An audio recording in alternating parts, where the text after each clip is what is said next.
하나님 말씀 누가복음 5장 1절에서 11절 말씀을 한 절씩 교도하시겠습니다.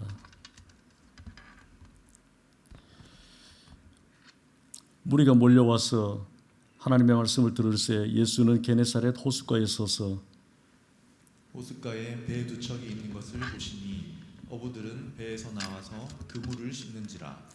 예수께서 한 배에 오르시니 그 배는 시몬의 배라. 육지에서 조금 떼기를 청하시고 앉으사 배에서 무리를 가르치시더니 말씀을 마치시고 시몬에게 이르시되 깊은 데로 가서 그물을 내려 고기를 잡으라.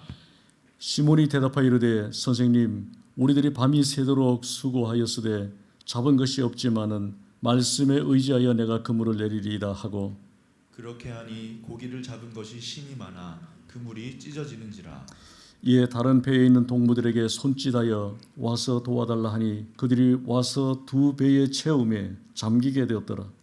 시몬 베드로가 이를 보고 예수의 무릎 아래에 엎드려 이르되 주여 나를 떠나소서 나는 죄인이로소이다 하니 이는 자기 및 자기와 함께 있는 모든 사람이 고기에 잡힌 것으로 말미암아 놀라고 세베대의 아들로서 시몬의 동업자인 야고보와 요한도 놀랐음이라. 예수께서 시몬에게 이르시되 무서워하지 말라. 이제 후로는 내가 사람을 취하리라 하시니. 같이 읽겠습니다.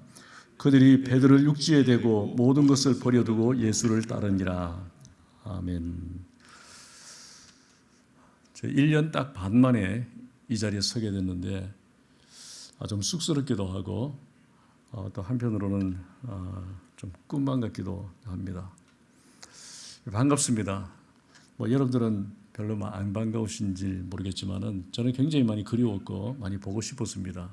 그럼에도 불구하고 이렇게 이 자리에 서게 됐는데 비대면으로 이렇게 예배를 드리니 참 마음이 안타깝고 또 이런 현실이 너무도 슬프기도 합니다. 그럼에도 불구하고 이 자리에 설 수 있는 것이 정말 하나님의 은혜이고 또 기회를 주신 하나님과 또 담임 목사님께도 감사를 드립니다. 저희들은 하나님의 은혜와 또 성도님들의 그 기도와 또 헌신적인 섬김으로 인해서 1년의 사역을 마치고 잠시 건강검진 때문에 귀국을 하게 되었습니다. 귀한 만남을 통해서 하나님께서 이 시간 우리 가운데 은혜를 허락해 주실 줄을 믿습니다. 잠시 기도하겠습니다. 살아계신 하나님 아버지 감사합니다. 그동안 어려움 가운데서도 우리 성도님들을 지켜주시고 건강한 모습으로 또 이렇게 살아갈 수 있도록 은혜 베풀어 주심을 감사합니다. 참으로 그동안 힘들고 고통스러운 이런 어려운 시대를 살아오는 동안 정말 지치고 피곤한 심령들을 오늘 이 시간 주의 말씀으로 위로해 주시고 다시 한번 회복할 수 있는 은혜를 베풀어 주시기를 간절히 바라고 원하오며 주 예수 그리스도의 이름으로 기도드리옵나이다. 아멘.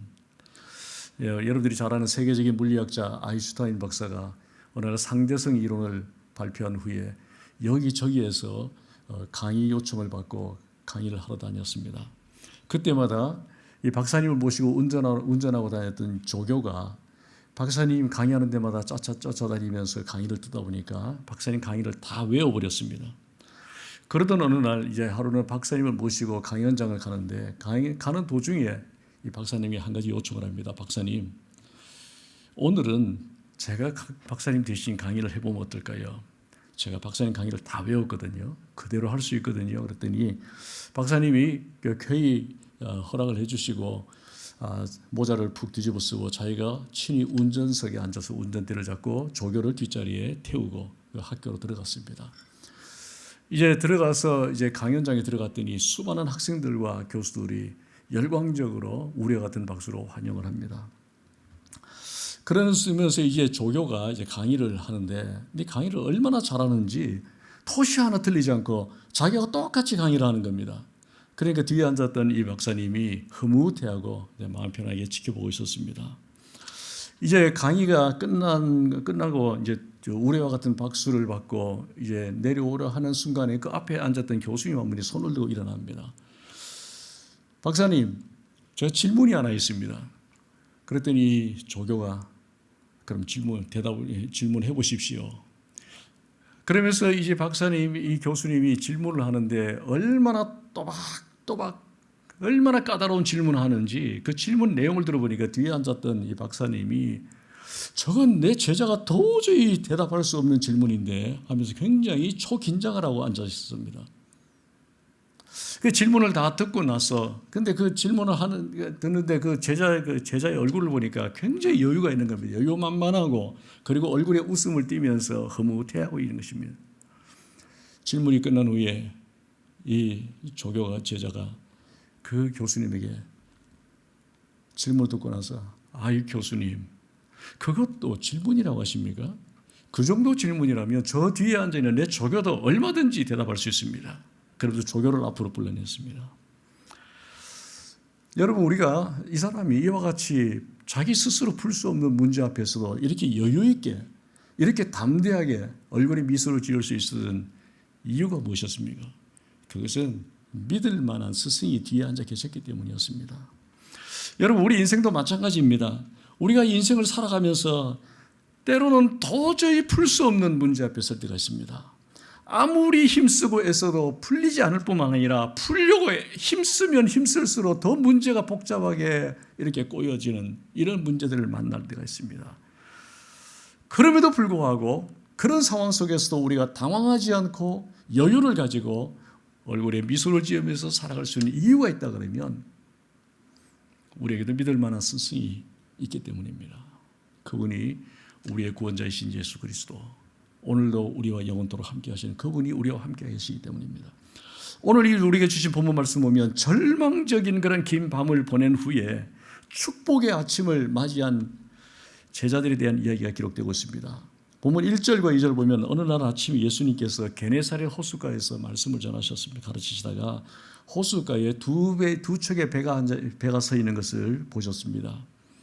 그런데 이 배의 어부들은 지난날 밤에 그 호수에서 고기 잡으러 나갔다가 밤새 고기 한 마리 잡지 못하고 빈 배로 돌아와서 지금 그물을 씻고 있는 그런 배였습니다.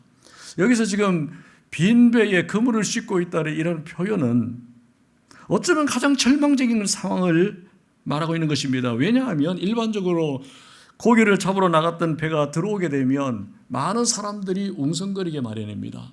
고기를 사기 위해서 오는 사람이라든지 아니면 구경하기 위해서 온 사람이라든지 아니면 상인들이 흥정하는 그런 소리로 인해서 주변이 웅성거리는 것이 일반적인 그런 모습인데 그런데 그날 아침 베드로와 함께한 이 두 척의 배는 빈 배로 돌아왔기 때문에 누구 하나의 관심도 받지 못했던 실패한 배의 모습이었습니다. 이것이 그날 아침 베드로와 함께한 어부들이 경험했던 실패의 현장, 실망에 찬 아침의 모습입니다. 그들이 노력하지 않은 것 아니었습니다. 그들이 수고하지 않은 것 아니었습니다. 오늘 성경은 밤이 새도록 수고를 했다고 했습니다. 그들은 지난날 밤에 밤새 그물을 던지고 손에 피멍이 들도록 그는 노력을 하고 최선을 다해서 몸부림치면서 고기 한 마리 잡기 위해서 애를 썼던 그런 사람들이었습니다. 그럼에도 불구하고 그들을 기다리고 있었던 것은 처절한 실패의 아침이었다는 사실입니다. 여러분이 어쩌면 오늘 이 시대를 살아가는 우리들의 모습이 아닌지 모르겠습니다. 이것이 우리가 흔히 경험하고 있는 인생의 현실은 아닙니까?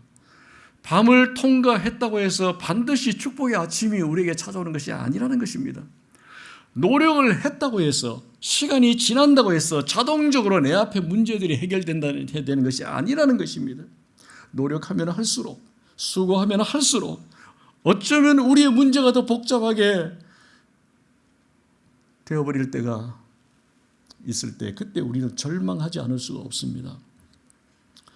오늘 여러분들은 이러한 일을 만나고 있지 않습니까?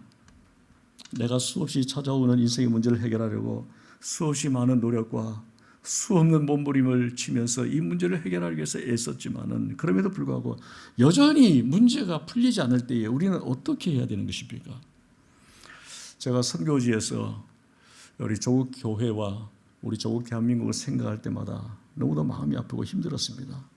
나라의 정치와 경제와 안보, 외교 이로 인해서 모든 국민들이 갈등과 분열에 빠져 있고 코로나 사태로 인해서 온 나라가 고통을 당할 뿐 아니라 가장 힘든 것은 교회가 힘을 잃고 성도들의 신앙이 점점 무너져가고 있는 이런 현실, 이것을 볼 때에 정말 눈물의 기도가 끊이질 않았습니다. 언제 다시 회복될지 예측할 수 없는 이런 가운데 모든 사람들이 깊은 절망의 밤을 맞이하고 있는 이런 현실을 생각할 때에 제 아내와 함께 예배드릴 때마다 눈물의 기도를 우리는 늘 드렸습니다. 제가 살고 있는 발리는 세계적인 관광지라고도 할 수 있습니다. 이 관광도시인데 많은 외국인 관광하러 오는 외국인들을 상대로 해서 벌어먹고 살기 위해서 전국 각처에서 노동자들이 와서 일하는 그런 도시입니다. 그런데 외국인들이 다 떠나버리니까 다 실직했습니다. 그 고화로운 그런 호텔 그 빌라라든지 아니면 모든 그 고급 식당들이 다 문을 닫았습니다. 거기서 일하던 모든 종업원들이 다 실직을 당하고 말았습니다. 유령의 도시가 되고 말았습니다. 모두가 먹고 살기 힘든 그런 가운데 처절한 고통 속에 있는 그 주민들을 바라보면서 정말 가슴이 미어질 정도로 마음이 아픈 그런 현장입니다. 오늘 우리가 누구나 우리가 원하든 원치 않던 실패의 밤, 절망의 밤 찾아올 수 있다는 것입니다. 그러나 지금 내게 찾아온 이 절망의 밤이 문제가 아니라 이 밤이 지난 후에 어떤 아침이 오느냐, 이것이 더 중요한 문제라는 것입니다. 그러면 어떻게 하면 우리가 우리 앞에 찾아온 이 절망의 밤, 이 절망의 밤이 찾아올지라도 이 밤이 지난 후에 하나님이 주시는 축복의 아침을 어떻게 하면 맞이할 수 있는 것인가? 어떻게 하면 새 축복의 아침을 우리가 맞이할 수 있을 것인가에 대해서 오늘 성경이 우리에게 주시는 몇 가지 교훈을 우리가 살펴보면서 하나님 주신 은혜를 함께 나누기를 원합니다.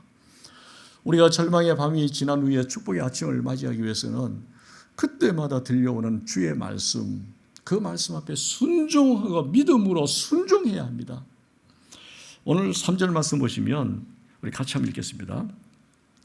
예수께서 한 배에 오르시니 그 배는 시몬의 배라.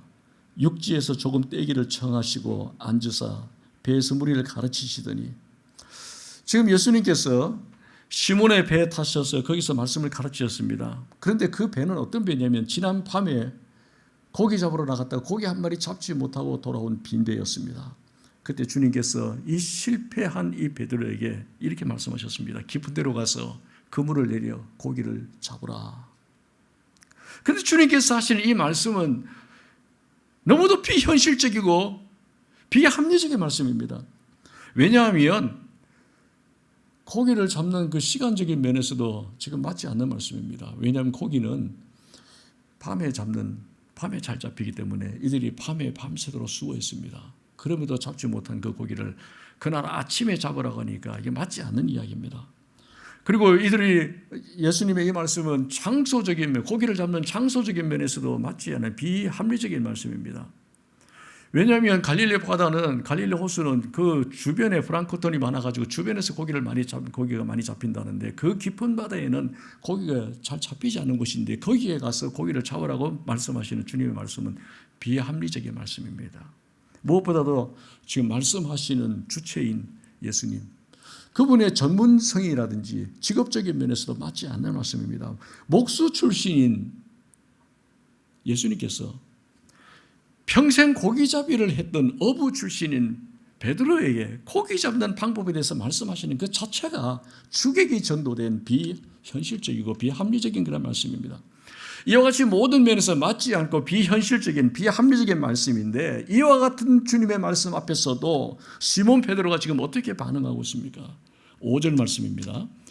시몬이 대답하여 이르되 선생님, 우리들이 밤이 새도록 수고하였으되 잡은 것이 없지만은 무엇에 의지하여?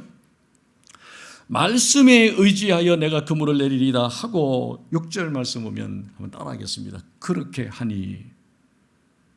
마스크를 끼셨다고 대답을 안 하십니까? 그렇게 하니. 그렇게 하니. 중요한 표현입니다. 이 베드로는 주님이 말씀하신 말씀 그대로 그렇게 하니 말씀하신 그대로 깊은 데로 가서 그물을 내렸습니다. 그때 6절에 뭐라고 기록하고 있습니까? 고기를 잡은 것이 심이 많아 그물이 찢어지는지라. 할렐루야. 여러분, 이것이 바로 기적을 만드는 비결입니다. 세상에서는 누구나 합리적인 것을 원합니다. 그러나 신앙의 세계에는 합리적인 것보다 비합리적인 것이 많습니다. 본질적으로 비합리적입니다. 왜냐하면 타락한 이성에 맞지 않기 때문입니다. 아무리 비합리적일지라도 그것이 하나님의 말씀이기 때문에 그것을 믿음으로 순종하는 것, 그것이 바로 믿음이고 거기에 바로 하나님의 기적이 일어나게 되는 것입니다. 그래서 유명한 초대교회 교부였던 터툴리안이라는 사람은 이런 말을 했습니다. 나는 불합리하기 때문에 믿는다. 모든 것이 이해되고 모든 것이 합리적이고 모든 것이 다 납득이 되기 때문에 믿는 것이 아니라 이해되지 않고 불합리하기 때문에, 그러나 그것이 하나님의 말씀이기 때문에 믿고 순종함으로써 하나님의 그 결과를 받아들이겠다는 이것이 신앙이고 이것이 우리가 붙들어야 될 믿음의 본질이라는 것입니다. 요한복음 11장 40절 보면 죽은 지 나흘 된 오라비의 무덤 앞에 있는 마르다에게 주님께서 이렇게 말씀하셨습니다. 내 말이 네가 믿으면 하나님의 영광을 보리라 그랬습니다. 보면 믿는다는 것이 아니라 믿게 되면 볼 것이라고 주님께서 말씀하셨습니다. 세상은 백문이 불여일견이라고 얘기합니다. 봐야 믿겠다는 겁니다. 그러나 신앙의 세계는 보고 믿는 것이 아니라 믿고 보는 것입니다. 그렇다면 여러분들이 알고 있는 이 말씀대로 여러분들 얼마나 믿고 있습니까? 여러분들의 신앙은 어떻습니까? 여러분들 정말 보고 믿는 자입니까? 아니면 믿고 보는 자입니까? 아니면 때따라 이 변화무쌍한 그런 믿음입니까? 우리 주님께서는 언제나 말씀하시기를 보지 않고 믿는 자가 복되다. 왜냐하면 그것이 진정한 믿음이기 때문입니다. 우리는 생각할 때에 주님께로부터 받아야 드릴 수 있다고 생각하지만 아닙니다. 여러분, 드리면 주님께서 여러분들이 받게 만들어 주십니다. 길이 열려야 가겠다고 하지만 아닙니다. 가면 길이 열리게 되어 있습니다. 내 앞에 어려운 문제와 어려운 환경이 다 정리되게 되면 그때 내가 하나님 앞에 순종하겠습니다. 이렇게 이야기하지만 아닙니다, 여러분. 우리가 믿음으로 순종하면 내 앞에 여전히 어려움이 많고 문제가 많아도 주님께서 그것을 해결해 주시고 축복의 길을 열어주신다는 것입니다. 이것이 믿음이고 이것이 주님이 우리에게 원하시는 믿음의 삶입니다. 이와 같이 우리가 믿음으로 순종할 때에 우리가 축복의 아침을 맞게 될 줄로 믿습니다. 오늘 주께서 우리에게 이 말씀을 하시는데, 여러분, 우리 샘물교회는 누가 뭐라고 그래도 선교의 열정적인 그런 교회로 자부하고 있습니다. 뿐만 아니라 이 선교의 현장 속에서 순교의 피를 흘렸던 그런 정말 영광스러운 주님 앞에 섰을 때에 그런 복된 그런 교회입니다. 제가 그런 교회를, 그 교회를, 이 샘물교회를 잠시 동안이나 섬길 수 있었던 것은 가문의 영광이었고 정말 제게 큰 자랑입니다.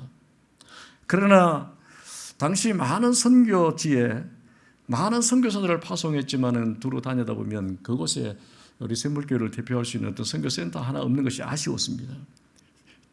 저는 당시 선교 현장에 샘물교회를 상징할 수 있는 샘물교회의 선교센터 정도 하나는 있었으면 좋겠다는 그런 소망이 있었지만은, 그래서 누구나 우리 성인들도 선교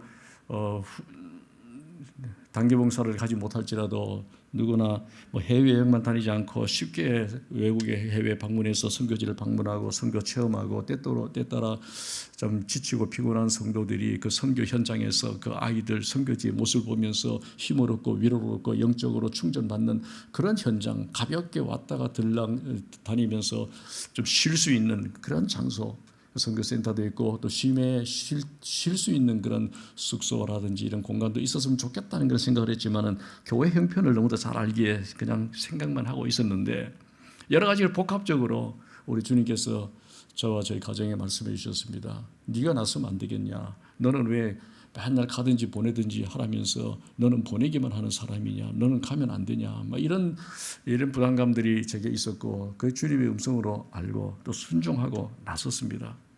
그런데 신실하신 하나님께서 정말 많은 두려움 가운데 떠났지만은 우리 샘물교회 성도님들을 통해서 1년밖에 안 됐지만 생각보다도 저희 기대보다도 더 아름답게 그 꿈을 이루어 주셨습니다. 말로 통하지 않는 그 나라에서 그 인부들과 막 그냥 다투면서 남의 나라에서 집을 짓고 건물을 이렇게 짓는다는 것은 쉬운 일은 아니었습니다. 화가 나서 그냥 막 우라통이 터질 때도 한두 번이 아니었지만은, 그러나 1년이 지나고 돌아오면서 그 현장을 바라볼 때에 1년 지나고 보니까 하나님께서 다 해결해 주셨습니다. 480평 대지를 20년 동안 임대를 했고 그 150평의 그 아이들을 양육할 수 있는 남자 보육원을 세웠고 그리고 4개의 객실을 그 취사 시설과 함께 갖춘 그 50여 평의 그 게스트 하우스도 만들게 되었고 부족하지만 그 안에 모든 시설에 들어갈 수 있는 집기류와 그리고 가구와 비품까지 다 하나님이 채워주셨습니다.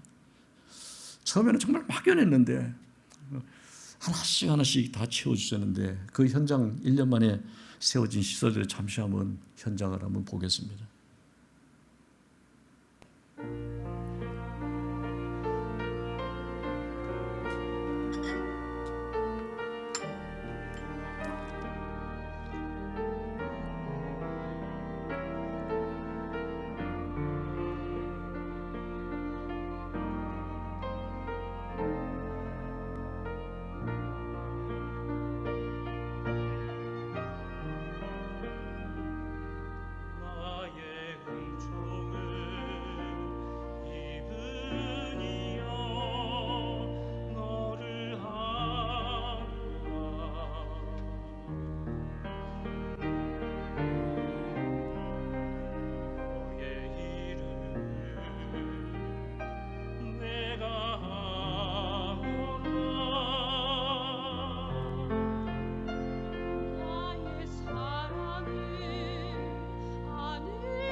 이렇게 되기까지 숨은 손길들이 참 많습니다.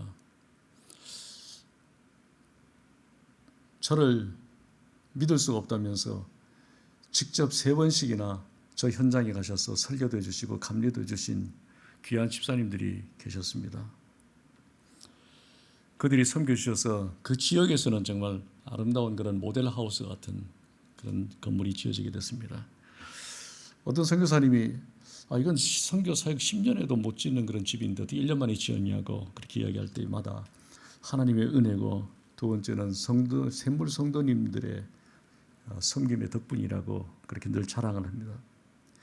이제 하나님께서 주신 이 선교의 유산인 이 선교의 선물을 고스란히 이 건물과 모든 사용, 시설 사용하는 모든 것을 샘물교에 돌려드리려고 왔습니다. 여러분들의 것입니다. 가져가십시오. 가칭으로 그것을 샘물하우스라고 했는데 이름도 좀 좋은 이름을 좀 지어주면 더 좋겠습니다. 그래서 언제든지 목장별이나 가정별이나 뜻 있는 분들이 언제든지 기거하시면서 선교 현장에서 아이들 돌아보면서 또 이 발리에 구경할 것이 많은데 발리에 문화 체험도 하시고 좀 지치고 피곤한 심령들 그리고 저는 해외 선교사님이나 좀 작은 교회 목회자들 한국의 그런 목회자들을 섬기는 것도 저의 마지막 사역이라고 생각을 하고 있습니다. 쉼이 필요하고 안식이 필요한 분들이 오셔서 주님 오시는 그날까지 저는 뒷바라지하면서 여러분들 잘 섬기려고 합니다. 여러분 우리가 절망의 밤을 맞이했을지라도 그러나 그 순간에 작은 주의 음성 앞에 우리가 순종하면 축복의 문을 열어주실 것이고 하나님 우리를 사용하실 것입니다. 절망의 밤을 지나서 축복의 아침을 맞이하려면 주의 말씀을 믿음으로 순종해야 됩니다. 그리고 두 번째는 하나님께서 우리에게 주신 이 축복을 나누어야 됩니다. 흘려보내야 됩니다. 6절 말씀 보면 그렇게 하니 고기를 잡은 것이 심이 많아 그물이 찢어지는지라. 베드로가 주님의 말씀에 순종해서 그물을 내렸을 때에 그물이 찢어지도록 많은 고기를 잡게 되었습니다. 자, 이제 베드로가 수많은 고기를 잡았는데 이 고기는 누구의 것입니까? 누구의 소유라고 할 수 있습니까? 베드로가 주님의 말씀대로 순종했고 베드로가 던진 그물에 그 수많은 고기들이 고스란히 잡혔는데 이 고기는 베드로의 것이라고 할 수 있지 않습니까? 그러나 엄밀한 의미에서 보면 이건 베드로의 것이라고 할 수가 없습니다. 왜냐하면 누가 베드로에게 말씀하셨습니까? 누가 그 고기들을 그쪽으로 모아주셨습니까? 누가 그 그물에 잡히게 해주셨습니까? 베드로가 한 것이 아니었습니다. 우리 주님이 그 모든 일들을 이루어 주셨습니다. 주님께서 하신 것입니다. 그러므로 이 모든 것은, 이 소유권은 주님께 있는 것입니다. 우리 인생도 마찬가지입니다. 내가 가진 돈, 내가 가진 명예, 권세, 내가 이룬 세상적인 성공, 모든 것 내 것이 아니라 주님의 것입니다. 주님이 하게 하셨습니다. 바울의 고백처럼 나의 나된 것이 하나님의 은혜라고 고백해야 됩니다. 그래서 베드로는 이 잡은 고기를 어떻게 합니까? 7절 말씀 보시면 이에 다른 배에 있는 동무들을 손짓하여 와서 도와달라 하니 그들이 와서 두 배의 채움에 잠기게 되었더라. 지금 이 어부인 베드로의 입장에서 본다면 그는 지금 성공의 절정에 올랐습니다. 그물이 찢어질 정도로 많은 고기를 잡았습니다. 어부에 있어서 이보다 더 성공의 자리에 오른 적이 어디 있습니까? 베드로는 바로 이 정상의 자리에, 성공의 최절정에서 누구를 생각하고 있습니까? 아직까지 빈배를 가지고 있는 형제들을 생각했습니다. 그래서 와서 좀 도와달라고 그 배를 불러가지고 그 잡힌 그 고기를 함께 나누었더니 두 배가 가득 차서 배가 잠기게 되었더라. 두 배의 채움에 잠기게 되었더라. 할렐루야. 여러분, 이것이 하나님의 축복의 원리입니다.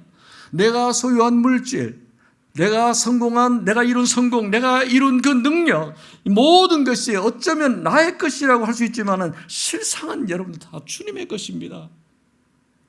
만일 베드로가 이 많은 고기를 혼자 움켜잡고 혼자 다 가지려고 했다면 지금 말씀에 기록된 대로 그물이 찢어지는지라 그물이 터져버리고 말았을 것입니다. 그러나 아직도 빈배를 가지고 있는, 아직도 실패 현장에서 절망 중에는 형제의 배를 불러서 배에 함께 나누게 됐을 때에 하나님께서 나의 배뿐 아니라 그 형제의 배까지 가득 채워주셨다는 것입니다. 그런데 오늘 우리의 문제는 무엇입니까? 나의 것을 챙기는 데는 너무 민감합니다. 나의 것을 움켜쥐는 데는 너무 열심입니다. 자기가 혼자 움키는 것만 좋아할 뿐 내 곁에 있는 수많은 이웃들, 열방에 있는 수많은 가난하고 버려진 그런 수많은 사람들, 밤새 수고했지만 텅 빈 이웃의 배에는 관심을 갖지 못하고 있다는 것입니다. 우리가 잘 아는 이스라엘의 갈릴리 호수와 사해바다가 있습니다. 갈릴리 호수 주변에는, 그 안에는 고기들이 많이 생물들이 많고, 그리고 주변에 수목들이 울창한데 사해바다는 물고기 한 마리 살지 못하고, 그리고 주변에 수목이 없이 다 메말라 있습니다. 이유가 무엇입니까? 갈릴리 바다는 그 북쪽에는 헐몬산에서 쏟아지는 그 엄청난 양의 물을 받아서 요단강을 통해서 사해바다 들어가는데, 사해바다는 그 갇힌 물을 내보내지를 않기 때문에 염분이 5배에서 7배 염도가 높아가지고 생물이 살아갈 수 없다는 것입니다. 내가 받은 하나님의 은혜, 내가 받은 나의 성공, 내가 경험한 축복, 우리는 갈릴리 바다처럼 흘려보내야 삽니다. 그래야 삽니다. 자신만을 위해서 움켜쥐고 자신만을 위해서 그것을 부둥켜 안고 살게 되면 사해바다가 됩니다.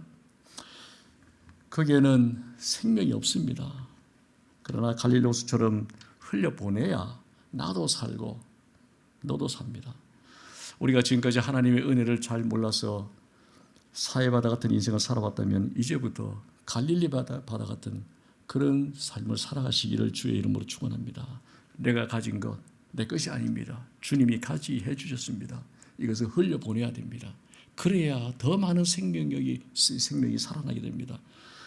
사해바다가 아니라 갈릴리 호수와 같은 그런 삶을 살아가시길 바랍니다. 오늘날 이 땅의 교회도 마찬가지입니다. 두 종류의 교회가 있습니다. 갈릴리 호수 같은 그런 교회가 있고 사해바다 같은 그런 교회가 있습니다. 흘려보내는 교회가 흘려보내지 않는 교회가 있고 흘려보내지 않는 끌어모으기만 한 그런 교회가 있습니다. 우리 샘물교회는 태생부터 선교에 집중을 했고 흘려보내기 위해서 최선을 다했습니다. 그리고 사역도 입양사랑부라든지 선한 울타리 이런 사역들을 보면서 흘려보내는 그런 DNA를 태생적으로 품고 있는 그런 교회입니다. 그러나 더 많이 흘려보내야 됩니다. 그럴수록 더 많이 나누는 교회가 되어야 됩니다. 그래야 삽니다. 우리 교회만 사는 것이 아니라 이웃 교회가 살고 이 조국이 살고 열방이 살아나게 되는 것입니다. 100년 전에 이 땅에 와서 우리를 위해서 섬겨주었고 우리에게 흘려보내주었던 그 열방의 그 선교사들, 그 선교국, 그들의 섬김으로 지금 우리가 누리게 된 이 축복들 우리도 흘려보내야 우리가 살아가게 되는 것입니다. 이제 우리도 마땅히 우리가 받은 축복, 하나님의 은혜 함께 나눌 수 있어야 됩니다. 할 수만 있으면 다시 흘려보내야 됩니다. 그때 우리는 절망의 밤에서 축복의 아침을 맞이할 수 있게 되는 것입니다. 이와 같이 우리가 절망의 밤을 지나서 축복의 아침을 맞기 위해서는 주님께서 주시는 그 말씀 앞에 믿음으로 순종해야 되고 주님께서 주신 그 축복을 할 수만 있으면 흘려보내고 섬기고 나누어야 됩니다. 그리고 마지막 세 번째, 주님께서 우리에게 주시는 사명을 붙들고 새로운 목적을 향한 인생을 살아야 됩니다. 지금 베드로는 일생일대에 가장 성공한 순간입니다. 믿음으로 순종했고 그로 인해서 그물이 찢어질 만큼 많은 고기를 잡았습니다. 업으로서 최고의 절정에 이르렀는데 느닷없이 8절에 주님의 무릎 앞에 엎드려서 이런 고백을 합니다. 주여 나를 떠나소서 나는 죄인입니다. 동문서답 같은 이야기라고 씁니다. 주님 주여 나를 떠나소서 나는 죄인입니다. 여러분 앞뒤가 맞지 않은 그런 이야기 아닙니까? 우리가 만일 기적을 체험했다, 우리가 만일 엄청난 그런 놀라운 그런 축복을 경험했다, 놀라운 성공을 그 질병에서 건진받는 엄청난 그런 기쁜 일을 맞이했다. 이런 일을 맞이했을 때 우리가 흔히 하는 이야기가 무엇입니까? 무슨 말을 먼저 할까요? 내가 경험했던 기적, 내가 체험했던 그 성공, 내가 가진 엄청난 그 역사들, 이것을 막 그냥 자랑하면서 막 사람들에게 널리 이야기를 할 겁니다. 그런데 고기를 잔뜩 잡은 그 엄청난 기적을 체험한 이 베드로, 그의 입에서 나온 말이 무엇입니까? 주여 나를 떠나소서 나는 죄인입니다. 왜 그랬을까요? 그날 아침 그는 고기 잡는 사건으로 끝난 것이 아니라 자기 배에 타셔서 말씀하시고 자기 배에 타셔서 자기에게 기적을 일으키신 그 장본인이 바로 그토록 기다렸던 메시아인 사실을 발견했습니다.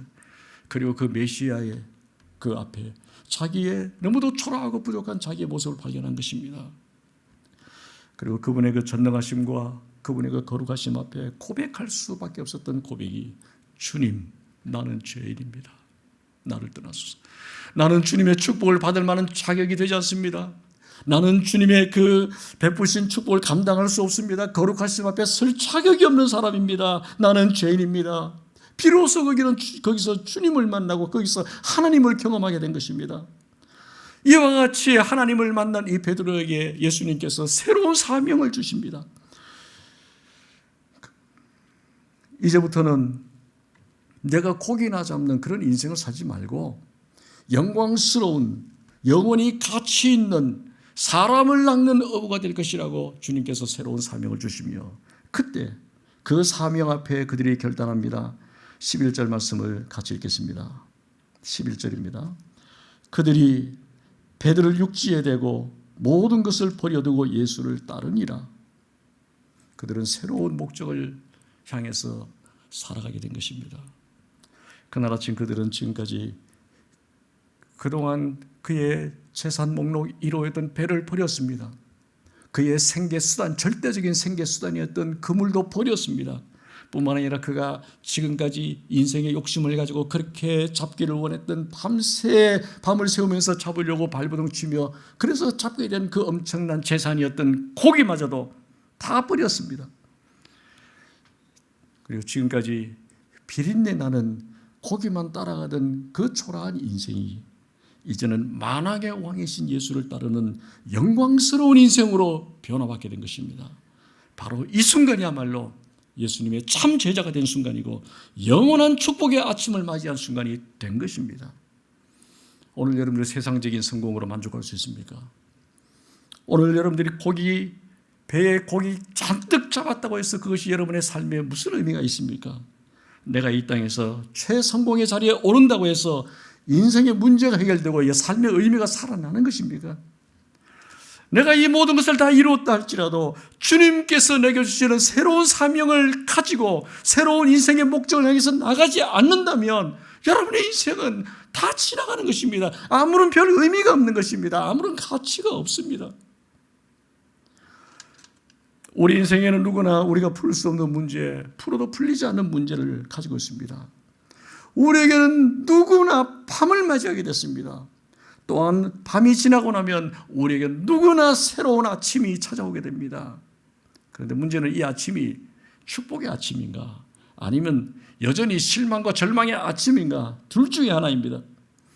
오늘 하나님께서는 여러분의 삶이 지난날 어떠했을지라도 우리가 믿음으로 순종하고 받은 바 축복을 흘려보내고 나누기만 하면 우리에게 새로운 사명을 주시고 그 주신 사명을 따라서 새로운 목적을 향해서 살아가기만 한다면 우리가 만난 절망의 밤은 축복의 아침으로 바뀌어지게 될 것입니다.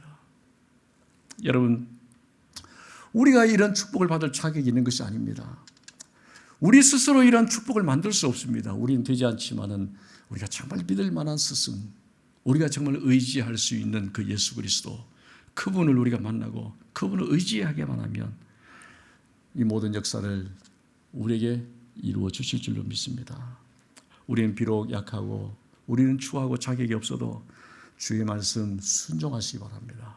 그리고 받은 그 은혜 헤아리면서 받은 복을 헤아리면서 나누고 작은 것이지만 섬길 수 있게 흘려보내시기 바랍니다. 그때 하나님께서 우리에게 더욱더 새로운 비전, 새로운 목적, 새로운 사명을 우리에게 허락해 주실 것입니다. 그래서 남은 인생 새로운 사명을, 목적을 위해서 살아갈 수 있기를 바랍니다. 제가 선교하는 인도네시아 발리 신혼여행 때 많이 와보신 분도 계시지만은 한 번도 와보시지 못한 분들은 제가 살아있는 동안 제가 얼마나 살지 모르겠습니다. 얼마나 오래 살지 모르겠지만 살아있는 동안 꼭 한번 와보시기 바랍니다. 그런 목적을 품고 또 기도도 해보시기 바랍니다. 왜냐하면 발리는 왜 그 세상 사람들이 이렇게 많이 발리 하느냐? 그냥 놀고 먹기 너무 좋은 동네입니다. 조금 여유 있는 사람들이 와서 먹고 살기 좋은 그런 동네입니다. 왜냐하면 물가 싸죠. 그리고 열대과일 천국이죠. 1년 내내 춥지도 않죠. 도처에 관광지죠. 바닷가는 참 아름다운 비치죠. 내륙은 엉망진창인데 내륙은 모든 사람들이 이제 그 바닷가에서 이제 돈 벌어 먹고 살기 위해서 모인 그런 정말 가난한 사람들이지만은 조금 여유 있는 사람들이면요. 얼마나 놀기 좋고 먹고 살기 좋은 그런. 그래서 실제로 거기 보면 그 유럽에서 미국이나 호주에서 그 은퇴한 분들이 먹고 놀기 위해서 거기서 사는 사람들이 굉장히 많아요. 그곳에서 저희들이 1년 동안 그 바닷가에서 놀지도 않고 그 내륙에서 밭을 갈아면서 1년 동안 그 집을 지으면서 하루에 한 서너 번씩 나가면 땀을 흘리고 나가면 막 그냥 더우니까 샤워를 하면서 그 현장에서 일을 하면 힘든 시간을 보냈습니다. 육체적으로는 굉장히 힘든 시간을 보냈지만은 그래서 저녁 시간에 이제 아내와 함께 앉아서 도선도선 이야기할 때 있는데 무슨 이런 이야기를 자주 했어요. 우리가 만일 우리가 사역을 하지 않고 우리가 가지고 있는 이 국가에서 주는 선교 자금을 가지고 놀고 먹으려면 얼마든지 놀고 먹을 수 있는데 만약에 그렇게 놀고 먹을 수만 그렇게 산다면 재밌을까? 얼마나 무료할까? 얼마나 한심할까 생각이 됩니다. 그러면서 하나님께서 주신 사명, 이 사명 때문에 하나님께 얼마나 감사하든지. 건물을 짓고 나서 이제 여자 보육원과 함께 통역을 하는데 여자 보육원 이제 옆에 똑같은 사이즈로 이제 남자 보육원을 짓고 거기에 남자 아이들을 받기 시작했습니다. 이제 2명의 아이를 이제 처음으로 받았습니다. 정말 불행한 가정에서 가난에 찌들어 살아가는 그 아이들, 그들을 예수의 제자로 삼고 그 땅을 변화시킬 꿈을 가지고 건물을 짓고 나니까 이 아이들이 이제 다 들어오게 되면 40명, 40명, 50명 되면 이 학교를 해야 되겠다는 이런 생각을 처음부터 하고 있었습니다. 근데 제가 한 일주일만 젊었더라도 학교를 시작했는데 이런 생각을 하고 있는데 그러다 보니까 우리 아이들이 한 7명 다니는 그 조그만 학교, 그 제일 그 좀 학력이 떨어지는 학교가 있는데 지금 그게 교단에서 교회에서 운영하는 그런 작은 기독교 영세한 학교입니다. 인간은 한 학교인데 그래서 제가 그 학교를 탐방을 하면서 이 학교를 뒤에서 조금 이렇게 후원하고 격려해서 이 학교를 통째로 삼키면 흡수하면 좋겠다는 그런 꿈을 가지고 이제 기도하기 시작합니다. 선교제는요 모든 게 열악하고 저희들은 모든 해야 될 일이 너무 많이 보입니다. 여러분들도 기회 되시면 여러분들은 정말 훌륭한 선교사로서 역할을 할 수 있습니다. 어디에 가든지 어떤 사람들은 내가 뭘 하면 될까? 전문적인 거 특별한 거 필요 없습니다. 타고난 저마다의 소질만 개발해서요. 아무거나 하시면 됩니다. 그냥 같이 지내면 됩니다. 같이 아이들 간식 좀 사주면 아이들 밥 한 끼 해주면 그게 최고의 또 격려예요. 같이 놀아주고 같이 쉬어가면서 선교입니다. 그리고 선교에 눈을 뜨시고 여러분들의 가슴을 뜨겁게 만드는 그 현장. 음악, 미술, 전문적인 것 물론 있으면 좋지만 아니라도 괜찮습니다. 무엇이든지 할 수 있습니다. 제가 다 교통정리해 줄 수 있습니다.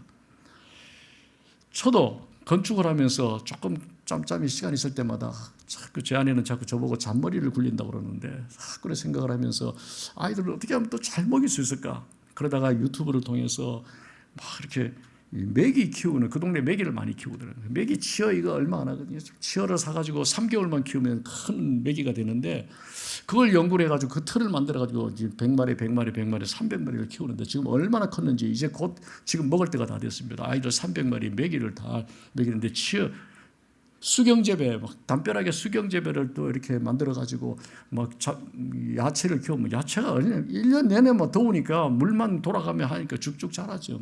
그 아이들 먹일 수 있는 그런 것들도 연구를 하고 있고 그렇게 하니까 지금 제가 업으로 그리고 농부로 지금 성공하고 있습니다. 성공의 자리에 서고 있습니다.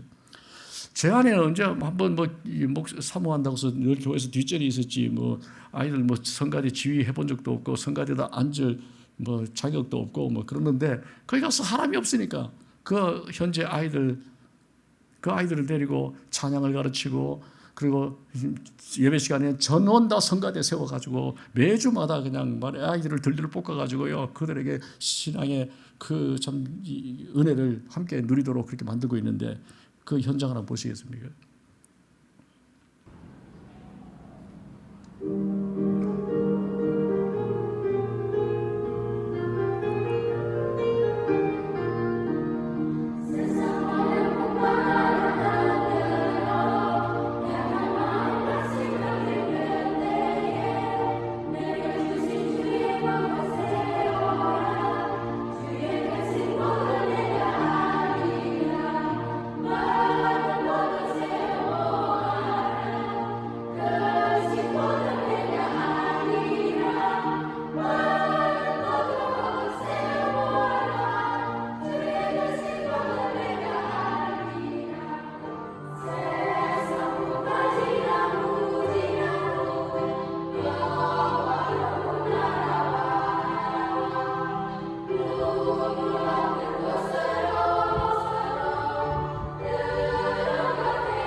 지구촌에서 그 가난한 나라, 그 중에서도 가장 불행한 삶을 살아가던 아이들, 그들이 여러분들의 섬김으로 인하여서 받은 복을 세워보아라, 이것이 나의 간증이요, 축복의 아침을 소망하면서 노래하고 있는 그런 모습을 보지 않습니까? 오늘 하나님께서는 우리에게 주어진 삶을, 내가 지금까지 지내온 과거의 삶이 어떠할지라도 하나님은 이 시간 여러분들 모두를 축복의 아침으로 인도하시기를 원하십니다. 기적의 아침 되게 하실 것입니다. 우리는 할 수 없지만은, 우리 스스로는 아무것도 할 수 없지만은 우리에게는 믿을 만한 스승이 계시기 때문입니다. 우리의 믿을 만한 스승이신 예수 그리스도, 그분은 얼마든지 하실 수 있습니다. 오늘 이 시간 이 하나님의 은혜가 필요한 분 계십니까? 이 하나님의 능력이 필요한 분이 계십니까? 이 예수 그리스도의 이름을 힘입고 주님 앞에 나가시기 바랍니다.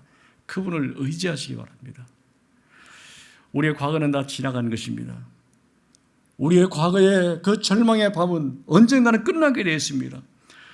이 인생의 밤이 끝나는 바로 그 순간에 예수 그리스도께서 내게 주시는 더 밝은 아침, 더 놀라운 축복의 아침, 그 기적의 아침, 이 아침을 모두 맞이할 수 있는 여러분들 되시기를 주의 이름으로 축원합니다.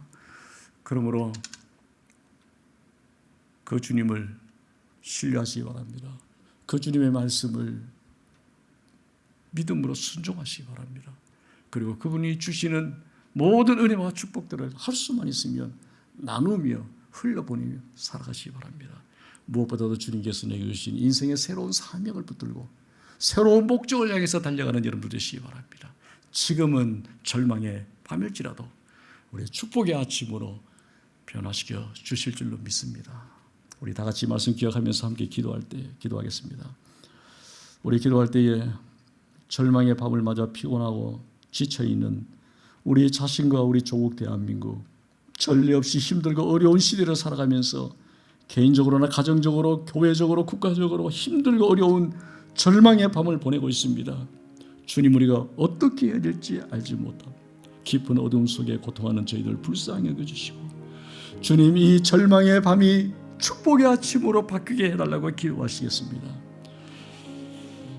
우리가 당한 이 실패의 현장, 이 어두움, 앞이 보이지 않는 이런 절망의 현장에서 믿음으로 순종하며 살게 해달라고 기도하시겠습니다. 받은 축복, 주신 축복 헤아리며 나누며 살아가게 해달라고 기도하겠습니다. 새로운 사명을 향해서, 새로운 목적을 위해서 한 걸음 한 걸음 우리의 삶을 걸어갈 수 있게 해달라고 기도하겠습니다. 이 시간 우리가 다 같이 말씀 기억하면서 통성으로 함께 기도하겠습니다. 살아계신 아버지 하나님, 오늘 이 시간 우리를 사랑하시고 우리의 실패 현장에 찾아오셔서 위로해 주시는 살아계신 주님 감사합니다. 우리의 삶 속에 우리가 감당할 수 없는 어려운 그런 절망의 밤을 맞이하고 있습니다. 그러나 예수님께서 우리를 위해서 예배에 오신 축복의 새 아침이 있음을 기억하게 해 주시옵소서. 이 밤이 지난 후에 저 밝은 아침에 기쁨으로 주님을 만날 그 소망 가운데 오늘도 주님을 노래하며 주님께 나아갑니다. 주님, 우리의 믿음의 고백을 들으시고 응답해 주시옵소서.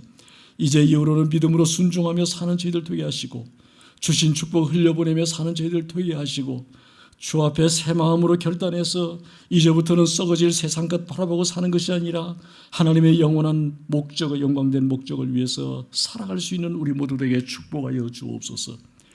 베푸신 은혜 감사하여 주 앞에 귀한 예물을 올려드립니다.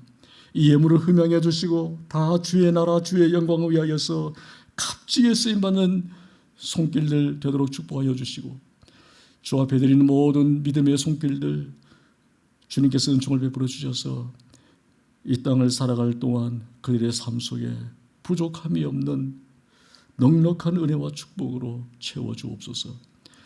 지금은 우리 구주 예수 그리스도의 놀라우신 은혜와 하나님 아버지의 크신 사랑하심과 성령님의 충만하신 역사하심이 절망의 밤 가운데서도 주의 말씀 믿음으로 순종하여 하나님께 받은 놀라운 인생의 축복을 함께 나누며 하나님 주신 새로운 인생의 사명과 목적을 향해 힘차게 달려가기를 결단하며 우리의 가정과 직장과 세상을 향해서 나아가는 모든 사랑하는 주의 백성들 머리 위에 이제부터 영원토록 함께 하실지어다.